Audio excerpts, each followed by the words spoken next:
To another live story on Zoom, Facebook and YouTube. Got an exciting story for you tonight. But before we hand over to our speaker, I just wanted to remind you that you can phone our number if you have any prayer requests, you have any needs. It's on your screen, +44 794 355 0287. You can also go to our website, LifeStoriesWorldwide.com. You can find lots of information of all that's going on with Life Stories. But please don't just sit there and enjoy this yourself. Tell other people. Let them know about this wonderful story that's going to come on tonight. Just tell them to contact us on either Zoom, Facebook, or YouTube. But tonight, we have Claud Jackson from Surrey. Claud has written a book. He'll probably tell you about that. But his story is from guns to God. He started with a gun in his hand at the age of 6, and he got involved in lots of crime. But now he's going back to the communities where he used to be, not with a gun in his hand, but with a Bible in his hand instead. And so I'm going to hand over to Claude to tell you his life story tonight. Over to you, Claude. Thank you. Hello, everyone. Thank you so much, Alan. It's a pleasure to be here. And hello to everybody, wherever you are in the world. Thanks for being here tonight. It's a pleasure to be here with you. As Alan said, my name's Claude. I'm from London, England. I was born in an area called Clapham, which is the south of London, St. London's Hospital, and that's closed down now. I was raised in an area which isn't too far away from Clapham called Tooting. My grandmother lived in an area called Brixton, and all of the areas I've mentioned are fairly well known in London for various things, some good and some bad. And I'm, as you can tell, probably dual heritage, so I'm from a multicultural background. So that means my dad was from Jamaica and my mum was English. And like I said, I was raised over here. I'm one of 6, so I've got 4 older brothers and 1 sister. I'm the youngest. And yeah, growing up in my household in Tooting in the 80s, I remember it was a very difficult time, because my dad was a builder. We were a working class family, to say the least, but we was always fighting to get out of poverty. And unfortunately, with a lot of pressures in life, it spilled over to the household. And there was a lot of domestic violence in my household, a lot of abuse, emotional abuse, physical abuse.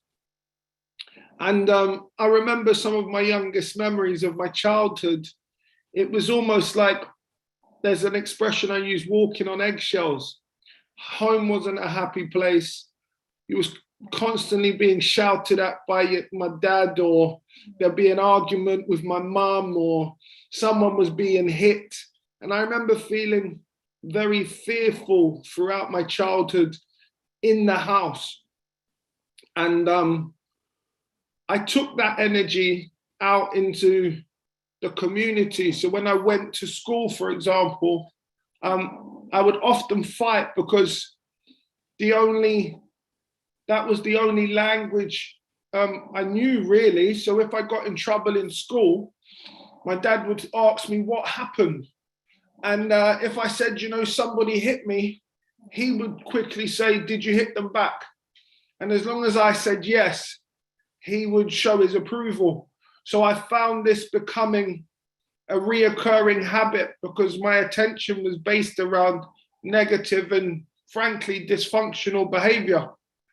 And I wasn't the only one. Like I said, I've got 4 older brothers, and one by one, we all found ourselves getting caught up in crimes. And my eldest brother quickly left the family home when he could, and went to live with my nan, as I mentioned, my grandmother, who was in Brixton. But he would come back every couple of weeks, once a month. And whenever he returned to visit us, he'd always tell stories of how he'd been on adventures or stole some trainers or bought some trainers or made some money. And they were always stories of adventures and stories of riches. And I remember thinking, gosh, that must be amazing. They always seem so exciting. And one particular time, he returned to the house and he gathered us all in the bedroom as he normally would. And he's about 15 years older than I. And he got us all in a circle, and I saw my other brothers gathering together, and they were all began whispering. So obviously I put down my toys at the time and went over to see what everybody was talking about. But this time, when I forced myself into the circle, I noticed that a black handgun was being passed around one by one. And each of my brothers took a turn to hold the gun. And I remember the fascination on their faces. Their eyes were filled with excitement. And I protested for a turn to hold the gun. And one of my brothers snatched it. He wanted another look. He couldn't help himself. And, you know, I went to argue and reluctantly, they gave me the gun. And as young as I was, at 6 years old, I remember I was really struck by the weight of the gun. Firstly, they're really heavy. And the coldness of the steel. I remember thinking, gosh, you know, even at that younger age, I was really aware that this was something other than a toy. It was something that was made for harm and destruction. And it was something that I would grow to become familiar with. And at that moment, I think I fell into the idea of the romance of what a life of crime could consist of for me. So at that point, I made the commitment that that's what I wanted to grow up to be. I wanted to grow up to be a gangster like my oldest brother. And he basically mentored all of us at that stage.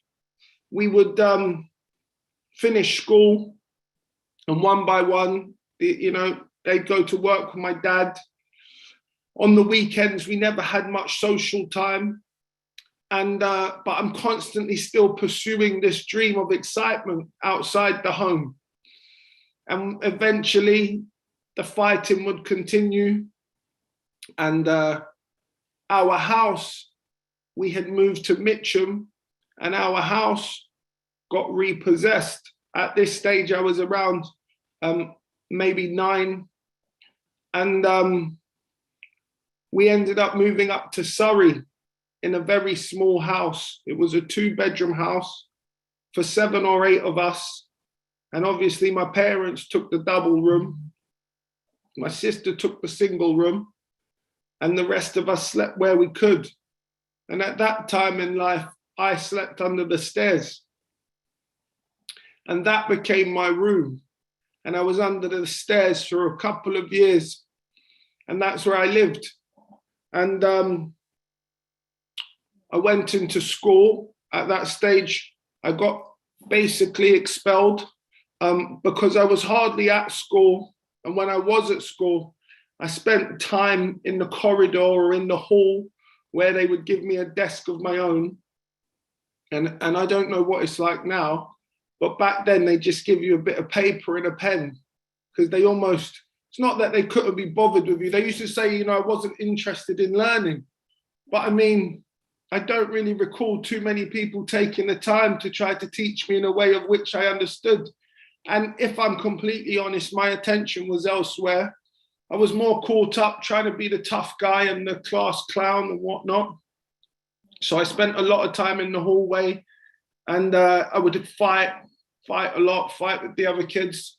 And eventually I had to leave that school, and I headed over to an all-boys school in Surrey, where we moved to. Like I said, the house got repossessed. And that all-boys school was, there was about 500 pupils, and I was one of 3 pupils that was of color. So there was 2 other pupils, and there was me, but I was the only one who was from a mixed background. And it was literally one of the worst experiences I can recall going through in life. Every day was literally fighting.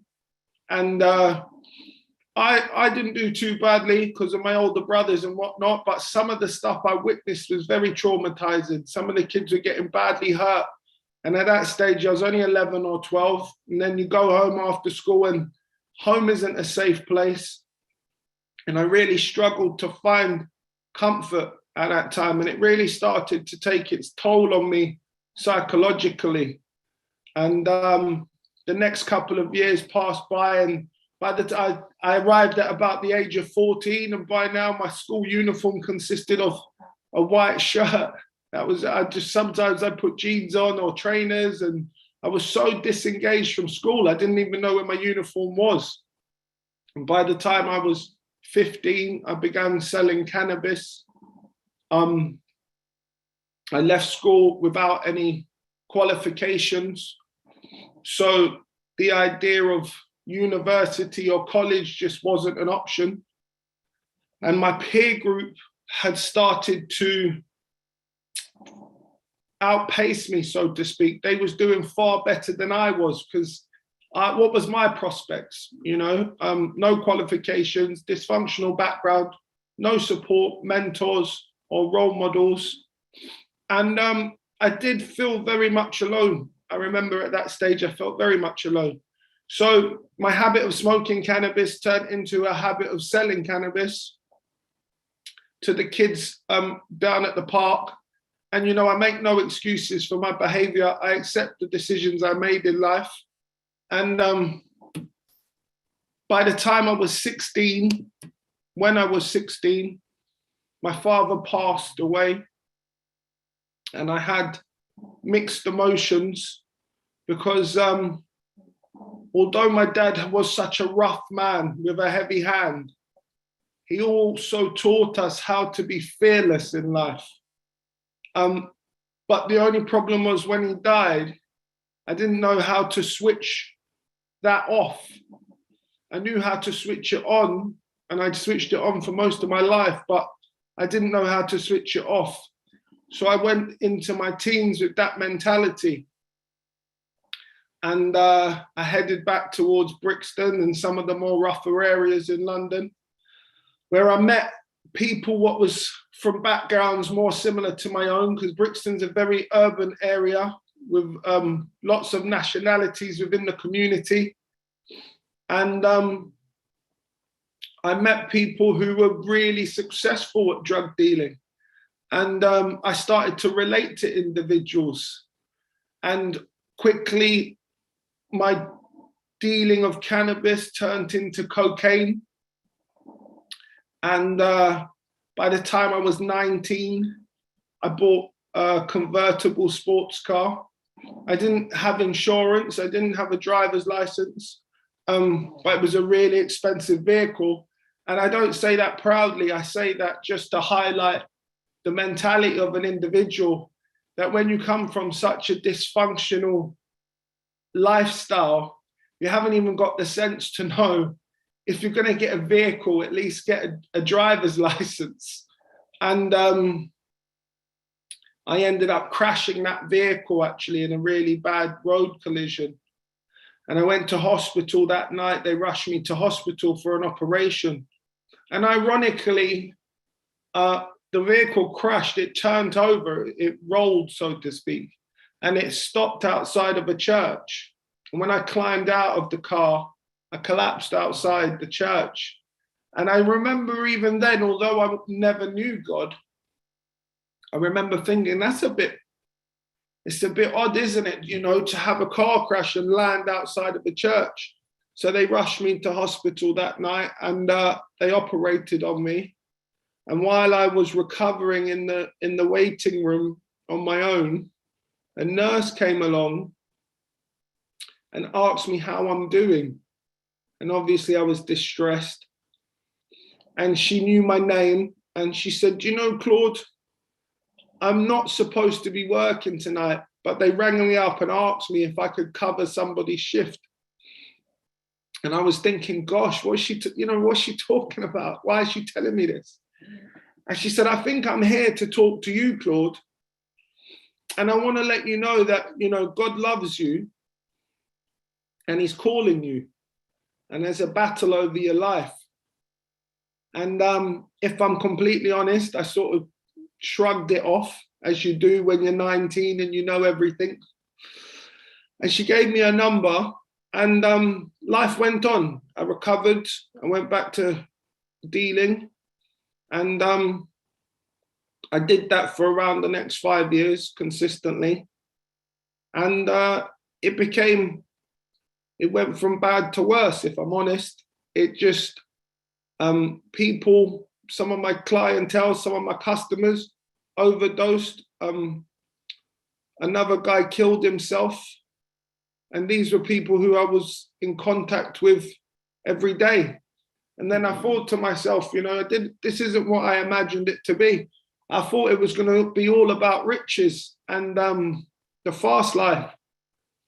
But instead, I was dealing with a lot of death. And the reality was I was mid-20s. And like I said, someone who was one of my customers killed himself.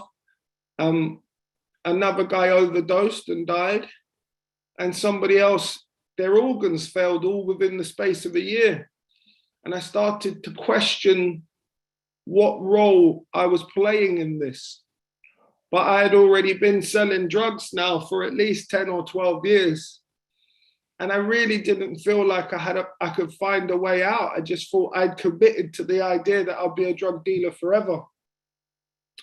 And my house, my mum's house, would get raided by the police. And I got arrested in my early 20s. And I got arrested with a chap. And I just remember being in the cell, and the police interviewed me first of all, and they brought a sports holder out. And it was only when they emptied the contents of the sports bag on the table that I actually saw the drugs in a different light, sort of thing. There was so much drugs. And the police officer said to me, you're going away for a long time. And I went back to the cell. And that night, I didn't really know how to pray. But as you do when your back's against the wall, I got on my knees in the police cell and I prayed that God would intervene. And I don't know if he answered the prayer or not, but the next morning when I was supposed to be going to court, the chap who I'd got arrested with said to the police that the drugs were all his and he'd take the blame for all of it. And the police officer said to me, you're going home. And I was in so much shock. I said, why? And they said, the chap you're with, mate, has took the blame. They was as surprised as I was. And that chap ended up getting 5.5 years behind that, which isn't a very long time in some people's books in the criminal world. But for narcotics, 5.5 years is a healthy sentence. So I managed to get out of that. And of course, I was still ignorant enough to go back and sell more drugs. And I was about 26 or 27 at this point, full of hatred for the world, full of hurt for the world. Never really had a job, couldn't hold a job, never really had a decent relationship, couldn't hold down a decent relationship, never knew anyone who was very sensible. So the whole life just became one big circle of turmoil and distress. It really was a hot mess. And by that stage, I would sleep on top of my bed fully clothed, because I was so fearful that the police would raid my house or rival drug dealers would raid my house. And I would get changed when I got showered, and that was my daily routine. The blinds would be firmly shut. And that's how I was living day-to-day life. It was really almost madness, speaking about it now. It was really dysfunctional. And I said, you know what, I need a cover up, because it's been nearly 20 years and I was just selling drugs. Like, the police would pull me in, search me, and once they arrested me in Croydon to search me, took me to the police station, and I had about £1,000, under £1,000 on me at the time, and they took the £1,000 and let me go 48 hours later. And when I said, "Where's my money?" everybody said, "You know, what money? What? We don't know what you're talking about." And I remember thinking, God, like, I'm really, like, it felt like everything was caving in on me. The police was doing what they wanted with me when they wanted to. I was trying to avoid rivals. I'd sold drugs to everyone I knew. My eldest brother, a lot of my family members had turned to drugs. My brother ended up overdosing and had 2 stents in his heart replaced. And life, if you can imagine what that's like, living that nightmare.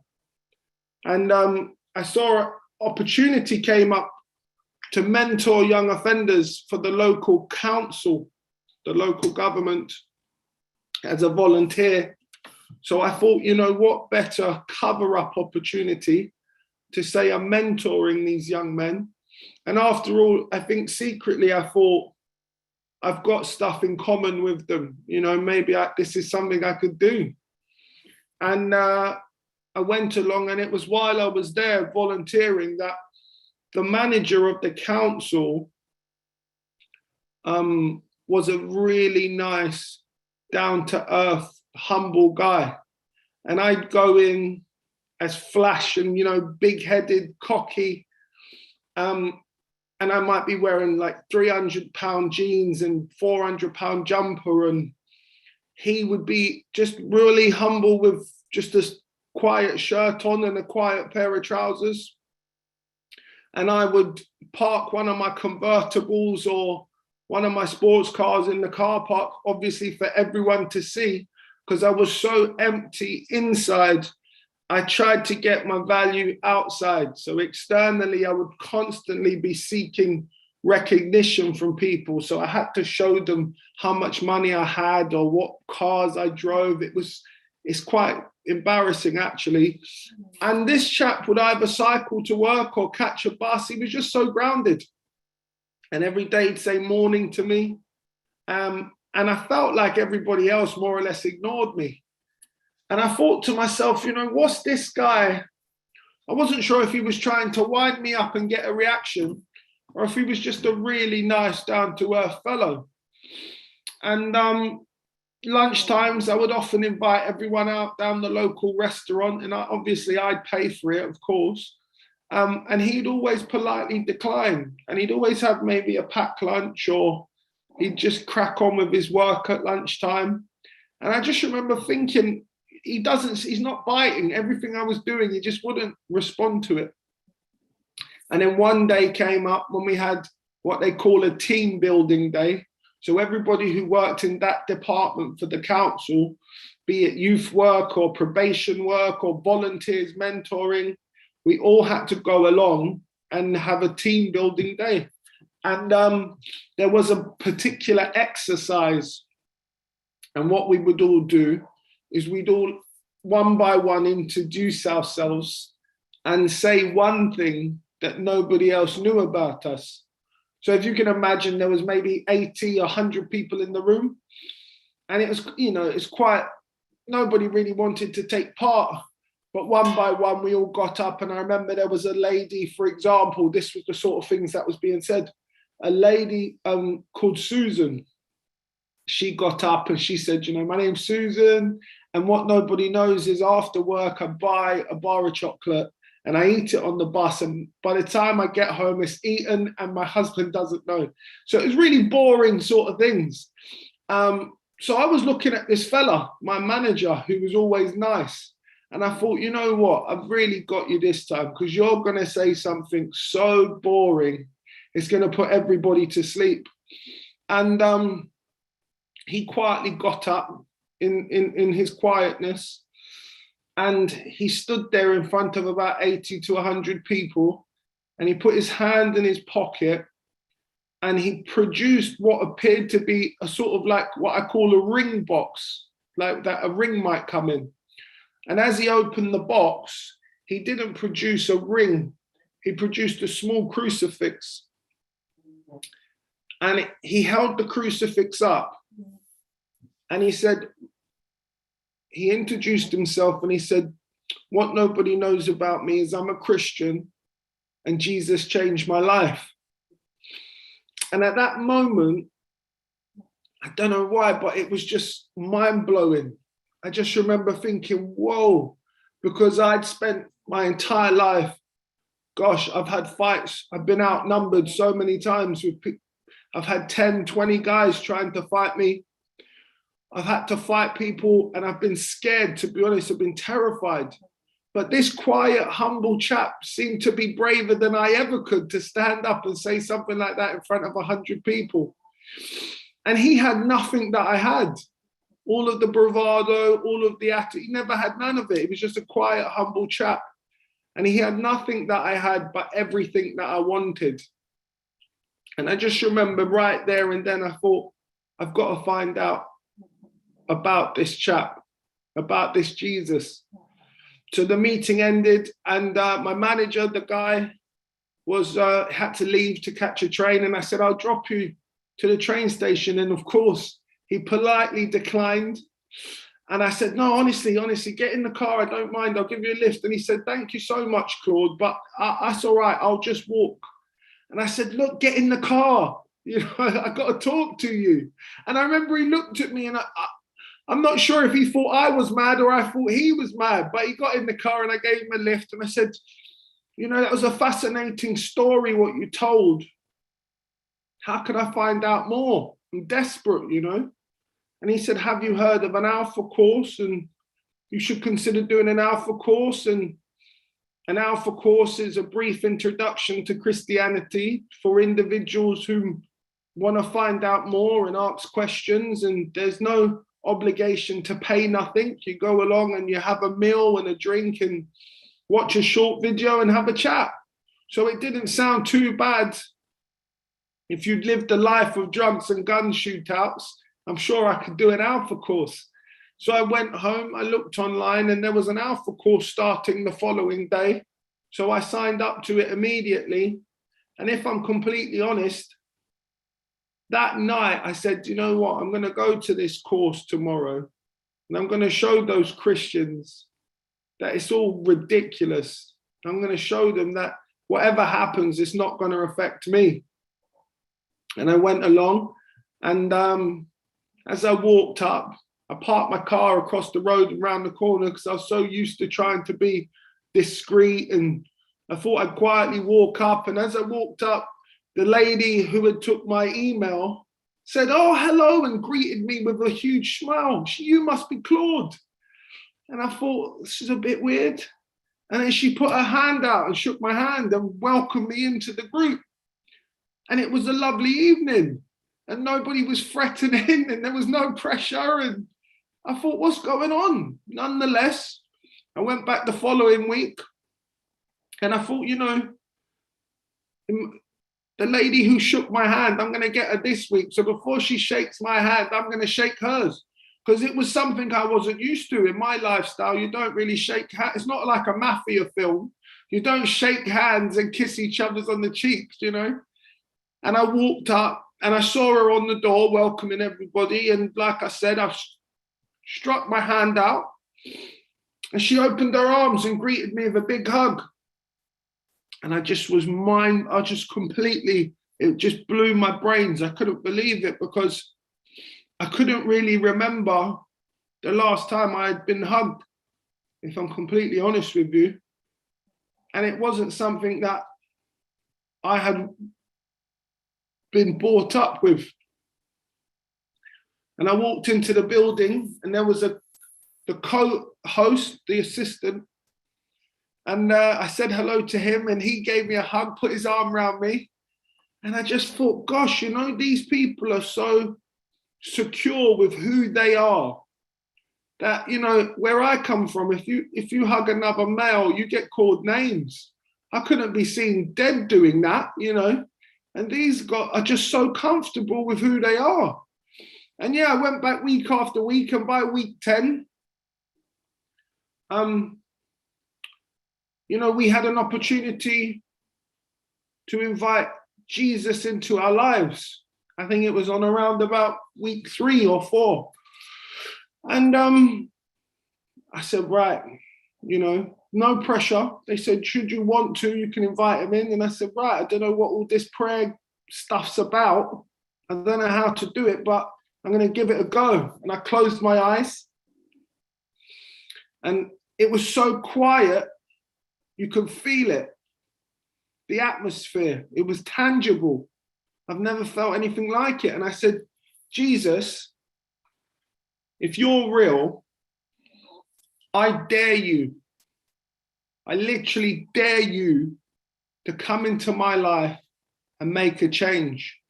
Do what these people say you can do. I dare you to do it. And if I'm honest, at that moment, I just had an overwhelming feeling right there and then in the quiet of my heart, in the silence of my thoughts, that if I was going to make a change, it was going to happen right there and then. And it was time for a fresh start. And I only had my eyes closed for a few seconds, but it felt like hours. And I opened my eyes and the feeling didn't leave me. And we finished the evening and I went away and the feeling didn't leave me. I was just searching for change. I was searching for more. And I was still selling drugs. And my friends was like, what's going on? Because I said, guess what, guys? I'm doing this thing called an Alpha course. And obviously everyone said I was mad. My brothers said I was mad. I remember my oldest brother rang my mum and he said, what's gotten into him? And bless my mum, she loved me. And I heard her from my bedroom. She was in the front room and she was quarreling on the phone, defending me to my brother. And I heard her little voice saying, he's not mad, he's not mad. And she wasn't Christian, but she was defending me. And I went back and everybody started saying I was crazy. And I went back and by week 10, I told everybody what I explained to you guys this evening. And I wanted to stop. And I'd been selling drugs for my whole life. And they said, well, Claude, you know, the priest said, well, Claude, I guess you better get a normal, proper job then, better you. And I just thought, gosh, isn't he going to call the police? Isn't he going to get me arrested? And I went home that night and I switched off my phones and I haven't switched them back on. And that was in 2014. And now I'm training in the Church of England, the Anglican Church, over here in London, to be a priest. And that feeling I spoke about on the Alpha course hasn't left me. I'm still desperate to know more. I'm still desperate to pursue Christ. I'm still desperate for a change. And I started studying three years ago. Because my background was slightly different, I had to do the introduction and the foundation and the advance. And I finally got onto the course 3 years ago. And this June, I qualified to be a priest, God willing, praise God. And what we're talking about now is what it looks like for me to, like Alan said earlier, to go back into communities like that one of which I grew up in and work with individuals. And I've done a lot of prison work. I've worked in homeless shelters. And I go in, you know, and I walk the journey with these guys. And it's difficult and the journey hasn't been easy for me, but it's definitely been worth it. And I don't have everything I want, but I have everything I need. And God provides for my needs. He meets my needs. And what's been amazing is, I think for me, I promised myself at the start that as long as this kept happening for me, I'd keep doing it. You know, and I don't, God isn't a genie. I don't have free wishes, but he's been so faithful and fruitful in my life. The changes that I've seen happening is unimaginable. And I've got a great partner and she's introduced me to her beautiful family. And I spend time with the in-laws. And unfortunately, in 2019, my mum passed away. So she never got to see me become a priest, but she saw the beginning of the journey and she couldn't believe it herself. She told me she couldn't believe it. And I'd love to take the opportunity now, if anyone here wants change, is looking for change, is hopeful for something different, I'd love to tell you that there's more to life. There's so much more than you can imagine. And you can get it. All you have to do is ask for it. So if I may, I'd love to invite you to invite Jesus into your life. And I'm going to do a small prayer. It's nothing big. It's called Sorry, Thank You, Please. And if you'd like to say that prayer with me in the stillness of your heart, I'm going to say it now. So close your eyes. And in the silence of your thoughts, still your heart. And just repeat after me. Lord God, I'm sorry for the times that I may have doubted you or turned away or even thought that I could live this life without you. And thank you, Lord, that even though I turned away from you, you never turned away from me. And please, Lord, come into my life afresh today, Lord, and help me make the changes that I so wish. In Jesus' name, amen. Guys, I just want to thank you for allowing me to share my story this evening. Thanks. It was a wonderful story what you shared tonight, Claude. Wonderful to see how God has brought you into his family. It's really wonderful to know that he loves you so much. He loves everybody so much. If only they'd turn to him, they could have that same experience. And tonight, if you prayed that prayer with Claude tonight, then please contact us on our telephone line, which is +44 794 355 0287. You can phone, you can WhatsApp, you can text, and someone will get back to you soon. You all go to our website, LifeStoriesWorldwide.com. There you'll find the Salvation Prayer Link. You can also get a Bible app and find out more about how can I get to know God. Please do that. Let us know that your life has been touched tonight by this wonderful testimony from Claude. I'm going to hand over to George now. I believe he has some questions for Claude. Thank you, George. Thank you, Alan. Thank you, Claude. What a wonderful story. And thank you for being so honest and candid with us, of course, as well. Now, there's one question I have to ask you. What's happened to your barnet? I think it was the stress of the life I lived before. I don't know. I'm praying about it, George. It's all right, pal. Welcome to the club.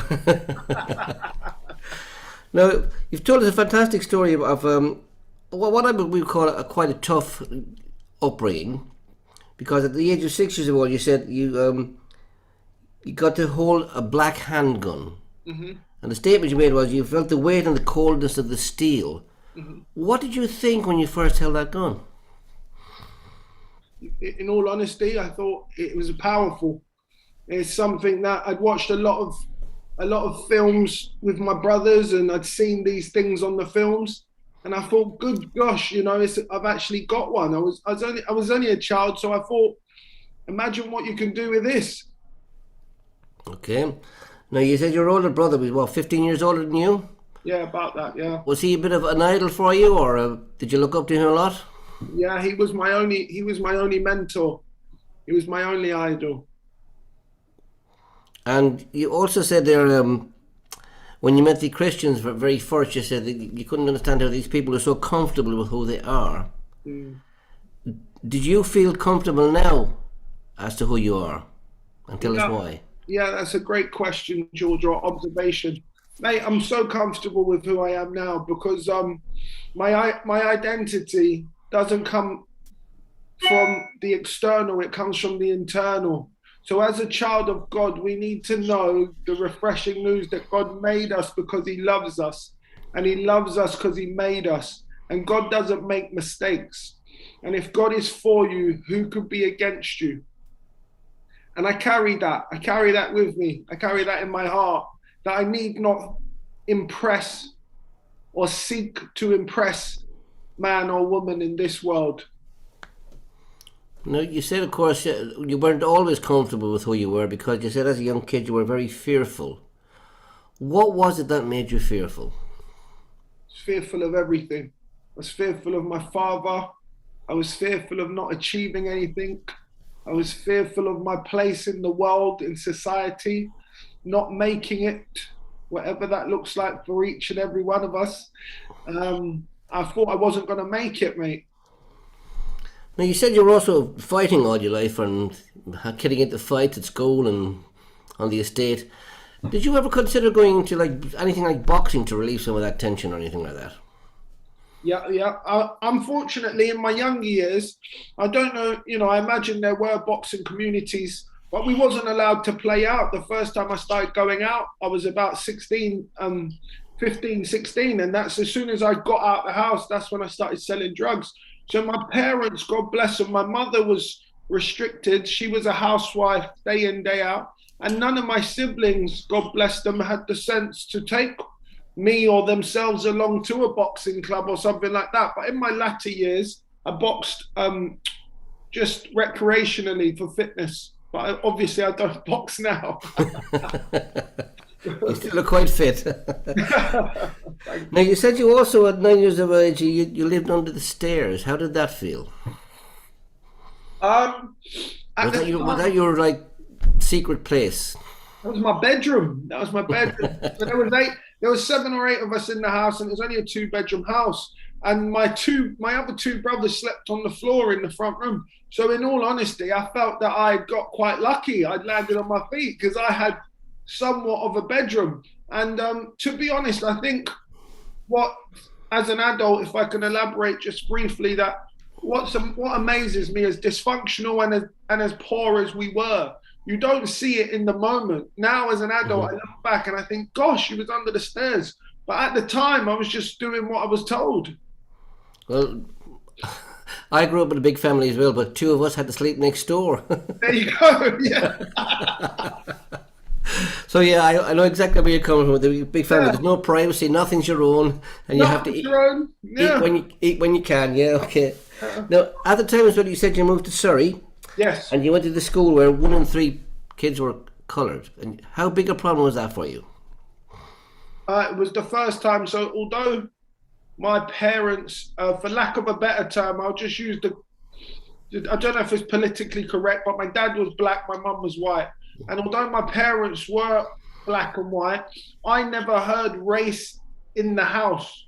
As dysfunctional as things were, they raised us not to see colour. It was just normal. And then I go to Surrey, like you said, George, I'm in this white school, if you can use that term. And gosh, the names what I heard being called, and there was a few Asian kids and a few Chinese kids, and the abuse they'd take. So they sort of left me alone because I was the big black guy, if you will. But the more vulnerable kids, they went through hell. It was traumatic just witnessing it, if I'm honest.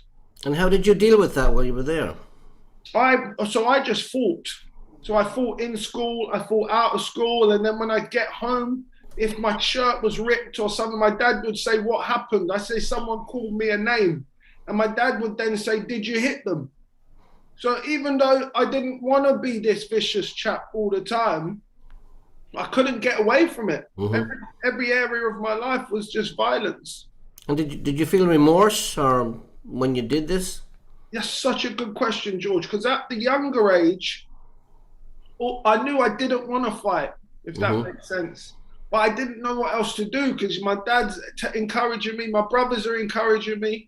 And then in school, I remember once I told the teacher, this is the honest truth, I told the teacher, and he said, "Look how big you are. Why don't you just hit him? What are you moaning about?" Yeah. And that's the honest truth. So I felt so conflicted with my emotions because I didn't want to hurt people, but I just had to.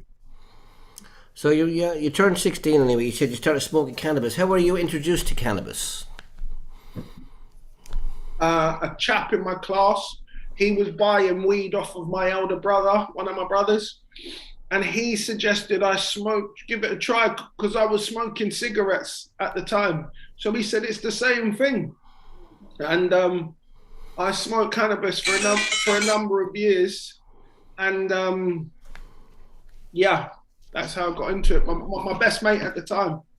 And at the particular time as well, your father died when you were 16. How did you feel when that happened? Yeah, very conflicted because, like I briefly touched on earlier, my dad was he was such a barbarian that he made us feel safe, if you know what I mean. He really had, his presence was almost like animal-like. When you watch these programs of these gorillas and, the atmosphere they have. My father was a lot like that, but he never had an off switch. Right. I just wish he showed us some love. I can't even recall now. I'm nearly 40 and I just can't recall my dad showing me any love, really. Mm-hmm. But you'd also said actually at the time, they said home was not a safe place. Why did you think home was not a safe place? Because it wasn't. My dad would, once I was laughing, if I can quickly share this, once I was laughing at one of my brothers and my dad looked across and I couldn't stop laughing just because my brother made me laugh. And my dad swiped everything off the dinner table onto the floor and told me to pick it up. I was the only one he didn't regularly beat. He beat everybody else. I got a beating, don't get me wrong, but he regularly beat my mother and my siblings. And how did your other brothers feel about this? Did you ever discuss this with your brothers? Or was it just something you lived with? We were all dysfunctional. We've all been involved with the law one way or another. Some have been incarcerated, some haven't. They all took drugs. I never went on to take drugs. Shamefully, I only sold them. I smoked cannabis, but the other hard class A drugs I never took. I just sold them. So you became so successful at selling the drugs, and you said you were in flash cars and £300 jeans. Do you still wear those £300 jeans? Oh, I wish I had. I knew where they were. No, when I came to faith, I was so struck, to be honest with you, that I gave a lot of that stuff to charity, and the stuff I didn't give away over time, because I didn't realize I was making on a Friday or a Saturday night, I was making £3,000 to £5,000. But when you're making £5,000 on a weekend, your lifestyle takes a lot of money. So when I came to faith, I worked in a cafe shop selling coffee for £6 an hour. So I went from, £3,000 to £5,000 a day to £6 an hour. And was that a humbling experience for you? Good gosh, it was. I tell you what's amazing, George. I had, at the time, if I can quickly share this, when I got a job in the coffee shop, the area that I worked in, there wasn't any public parking. It's just how it sounds bizarre, but it's just how the area was. It was on a high street and you wasn't allowed to park. So I had, at the time, a Range Rover, a sports Jeep on the drive, which was about 55,000. And I had a convertible Audi on the drive, which was about 45,000. And I couldn't use either of them. And this was when I was a Christian, because I couldn't drive them to work. So I used to walk 3 miles in the morning and 3 miles in the evening to and from work. And I remember very early on when I said, gosh, imagine God showing me that these things, as expensive as they are, they're worthless because you can't even use them. Imagine that. And at what point did you get rid of the cars then? Very quickly, because like I said, the transition, I had to get things like a bus pass, and I had to learn how to use an Oyster. And I was just using my Oyster like I was just, it's so much money. I think you better explain to some people who are listening what an oyster is. Yeah, absolutely. So it's in London, in particular areas of London, we have what's like a plastic credit card, but you can top it up with cash in the shops, and then you can go on any public transport you want as long as you've got money on this travel credit card. But having sold the cars and whatnot, I was using this thing like it was just a free passport. I was jumping on and off everything because I didn't know how to use public transport. So that's just one example of, I can't remember how much it was costing just to travel around. I didn't know how to figure out the easiest routes. I was getting on and off buses and it was just so confusing. So you've lost the flashy clothes, the cars, and you weren't earning a lot of money. Were there any repercussions? Did anybody come after you as well, say, look, you used to be drugged, from the old life, seeking things from you? Was there anything like that? I think what had happened, by the time I became a Christian and found faith and encountered Jesus, my social circle was very small. So my business associates, if you could call them that, I could count them on one hand. So it wasn't a case where I was a threat, because I'd like to think if you respected me then, you'd still respect me now. I'm a Christian, I'm not a fool. And they knew that. So the only difference was they thought I was crazy. They didn't want to hurt me. They just thought I went mad. Yeah. So you went to this first Alpha course, and the lady shook your hand. Yeah. The second time she hugged you. Did that actually disarm you when this happened? Yeah. Oh, great, George. Yeah, absolutely. You can only imagine. Like I said, I can't even remember hugging anyone, even my girlfriends at the time. I wasn't an affectionate person. That wasn't a language I knew how to use. So when she was being so genuinely nice, and she didn't have a plan, she was just that's who she was. So it's totally disarming. And you said, of course, you were impressed by the manager in the council. Have you ever spoken to him since? Actually, I have. He's given up his job within the council, and he is pursuing priesthood also. Wow. Yeah. So anyway, you went to the Alpha courses, you were smitten by Jesus, Yeah. You asked him into your life, okay. I know you told us a little bit about how the family reacted and your mother. Tell us a little bit more about how your brothers actually reacted when you told them you were a Christian. Yeah, I'm the only one in my immediate family who's Christian. Mm-hmm. So they literally, when I say people thought I was crazy, people literally were saying, the word on the street was, I've gone mad. And of course, I've been struck by Jesus. So I'm trying to tell people, I'm thinking, why don't they believe me? I'm trying to tell people of this experience I had and how my life was beginning to change right before my eyes. And they just couldn't understand. I don't think they understand to this day, but because it's been nearly 8-10 years, something like that, they're a little bit more, lenient now. But you also mentioned, of course, in your time with the drugs, you remember people dying and overdosing and stuff like that. And how is your view on life now that you're a Christian? How did you feel then? You said you walked in the midst of death, you said. Yeah. So people have, they tried to stab me. People have done, I said guns were involved, and at that stage, it was either my life or your life. And I have no intention of letting it be mine.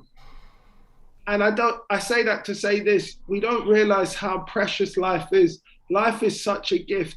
You have one life and it goes by so quickly. You know, don't serve everyone but God. You know? Yeah, okay. Now you mentioned the guns, and the book behind is Guns to God. Did you ever have to use a gun yourself? I have used firearms.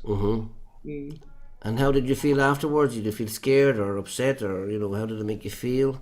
A mix of all of the above. So you definitely have a fear, but also your blood is just pumping so fast that it's a bit of a bust. You get a bit of excitement by it. And then of course you're very fearful, you're scared because you don't know what's going to happen next and what the repercussions will be. So yeah. Did you ever feel in that situation that you just couldn't get out of it? You were basically locked in, and there was just no other way to life. Did you ever feel like that? That was all I felt. That was it. No, I couldn't. When I was sort of like 16, 17, I tried to get a job on a couple of occasions, and I didn't.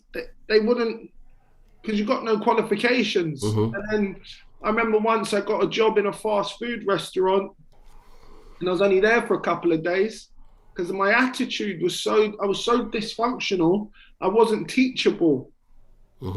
So yeah, sorry, George. Continue. That's okay. I was going to say, did you ever have anybody whatsoever that you could turn to talk to in those days?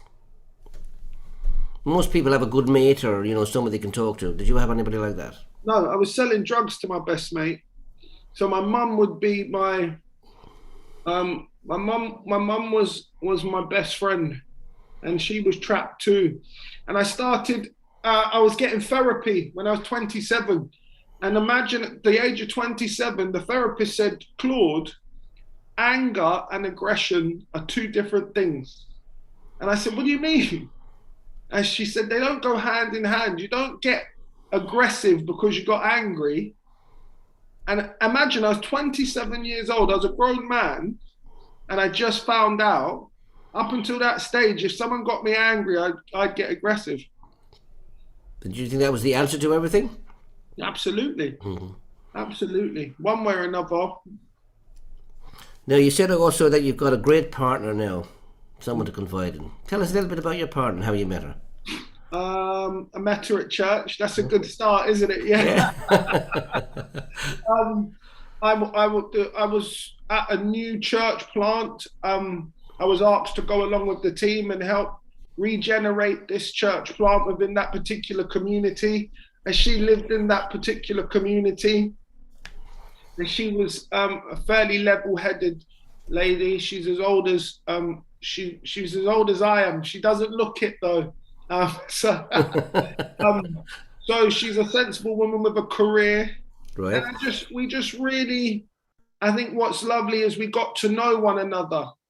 So my interests over the years have changed. Yep. You can imagine what they used to be to what they are now. So we just got to know one another. She's such a patient woman. She's taught me so much. She took me to places I never thought I'd get to see. And her family is so embracing. Gosh, I can't believe it. And at the moment, now, are you still using your Oyster card, or have you bought yourself a car or something? I've got a very cheap car, but I still own it. I've still got a travel card. I've still got the Oyster. Yeah.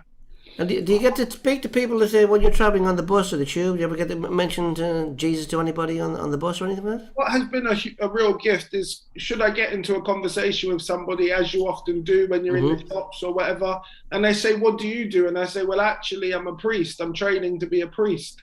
They say, oh, how did that come about? Yeah, so I get to share my experience of Jesus quite regularly, and you can see behind me I wrote the book. Yeah. And that's done better than I ever imagined it would, so praise God. Are you still living in the same area of London where you were born? Or sorry? So I'm living in a similar area of which I went to school in that area, but I'm no longer in where I was born. Okay. Did you ever meet any of your old schoolmates and say, hey, I remember you when you were XYZ? Yeah. So what's funny is since social media has become so popular now with Facebook and all sorts of people are popping up whom I went to school with, both sides of the fence, the guys from the more rougher estates and the guys from the racist school, and they all see me on Facebook and whatnot, and yeah. Excellent. Now, you said you were always good with the decisions that you made in life. So, the one question I ask all the guests on this particular broadcast is, what is the best decision you ever made in your life? That would definitely be to follow Jesus. I know it sounds cliche. I know it does. I had nothing left to lose. So it was a decision. I said that day, I felt like if you're gonna do it, now is the time to do it, and I did it. And I'm so thankful I decided to do so. Excellent. Now, thank you for answering the questions. But one last question I have for you is, where is the book available?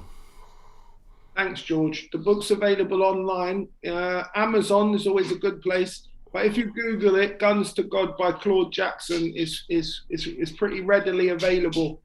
And would you recommend the book? Well, is it a good read?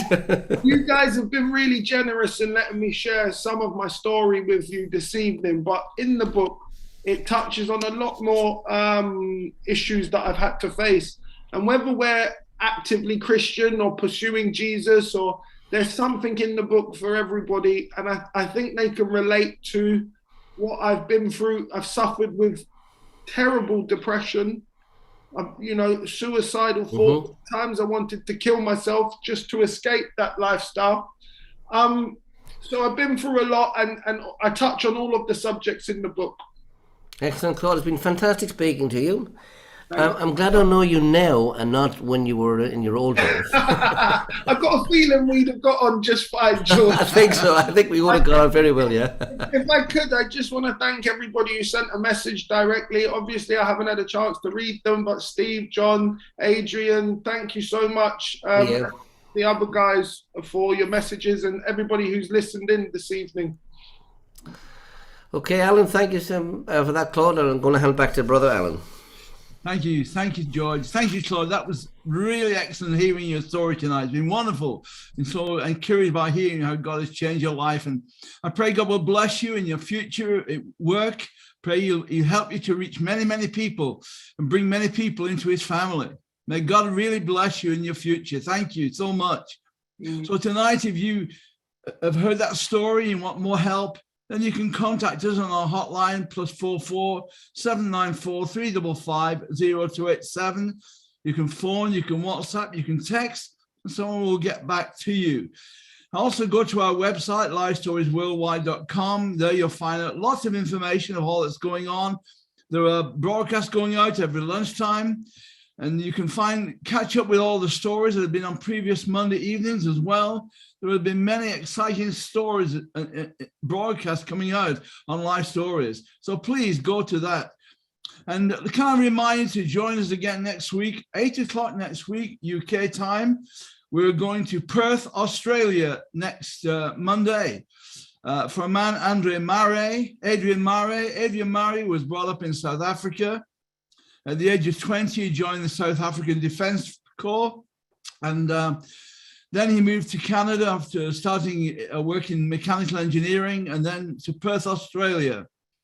In his lifetime, he had an experience that changed his life, but also he had challenges with anxiety, which he will be sharing with you next Monday at 8 o'clock.